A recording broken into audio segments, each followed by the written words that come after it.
This is the Deep Dive from Global Heroes, where positive stories get the spotlight they deserve. Stay inspired by signing up for our newsletter and following us at Global Heroes across social media. Mm-hmm. Okay, let's unpack this. Today, we're looking at how communities, well, how they rebuild after sudden, really dramatic life changes. We're focusing on Spinal Cord Injury Ontario, SCIO. Right. Our mission kind of is to pull out the key bits about turning isolation into actual hope. And it's crucial context, isn't it? When life flips in an instant, like Glen Bugg's spinal cord injury back in 2013, the immediate medical care is just step one. Just the beginning. Exactly. The sources really show that thriving afterwards. That takes community resources, support, advocacy. It's a whole ecosystem. And SCIO knows this well. They've been doing this work for, wow, 80 years now, since 1945. A long history. Yeah.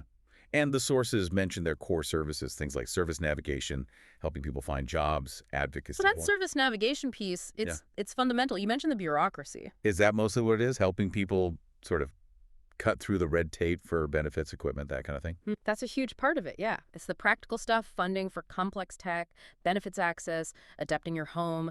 It stops people getting stuck. Right, stalled by paperwork. Exactly. But while that's foundational, the sources really point to peer support as maybe the real engine at SCIO. Okay, here's where it gets really interesting.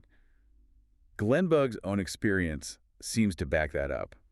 Initially, it sounds like the focus was all physical wheelchair skills, adapting the house. Standard rehabilitation steps, yes. Right. Learning movement, getting the home set up. But the sources suggest the real turning point, the thing that helped him really get his life back on track, wasn't physical at all. Well, it's not instead of the physical, but it complements it in a vital way. It's about integrating that clinical knowledge with lived experience. Ah, okay. Like a physio can teach you how to transfer from a chair, technically, but talking to someone who's actually done it thousands of times. Someone who knows the little tricks, the frustrations. Yes. The mental side, the practical hacks. That peer connection builds a different kind of confidence. That's what the evidence points to. That difference theory versus, lived reality seems massive here. Glenn said the real change came from those connections. He did. We have that quote. It's quite powerful. Talking to someone who's living it, who can show you how to transfer, get through doors, or get back up when you fall changes everything. Yeah. Changes everything. Yeah. And the sources really hammer this home, that social connection. It's just as vital as the physical therapy for building confidence, for getting back out there, back to work, back into the community. And that leads to the next step, doesn't it? Going from needing support to wanting to provide it. Glen Bugg mentioned seeing families in tougher spots financially. Right. People navigating this massive life change without insurance, without a strong safety net, that hits home. It must. Realizing your own situation, however tough, is maybe more manageable than what others are facing purely with community help. And that sparked something. It motivated them to act. So in 2024, the Bugg family kicked off their first community fundraiser for SCIO. Aiming high too, right? $10,000. They aimed for $10,000, yeah. But the community response was incredible. They blew past it, raised $15,000. $15,000. That's fantastic.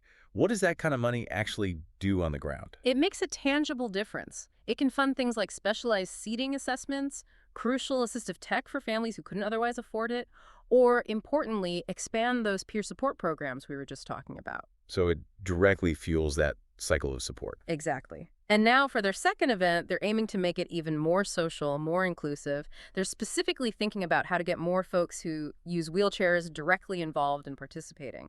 That's brilliant. It's building the community while funding it.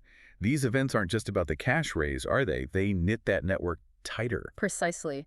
They take that initial shock and isolation after an injury and transform it into something active, shared, real hope and resilience. It becomes a collective effort. If we connect this to the bigger picture, the Bugg story really shows how awareness and action feed each other. Community efforts like theirs, they don't just raise money, they show people rebuilding their lives, their way. Focusing on what's possible, the connections, the triumphs. Absolutely. It's about rebuilding on your own terms. So what does this all mean? Makes you think, right? Considering how much that social support, that peer connection, boosted physical recovery. What part of your life right now, maybe it's work, a hobby, some transition you're going through, could be radically improved by connecting with someone who's actually living it? Instead of just the theory or the expert view. Exactly, someone who's navigated the same path. If this deep dive has got you thinking about community resilience, you can check out SCIO. There are ways to help donating, fundraising, even volunteering, or just learning more about life with a spinal cord injury. That's it for today's deep dive. Want more? Stay connected with global heroes through our newsletter and socials.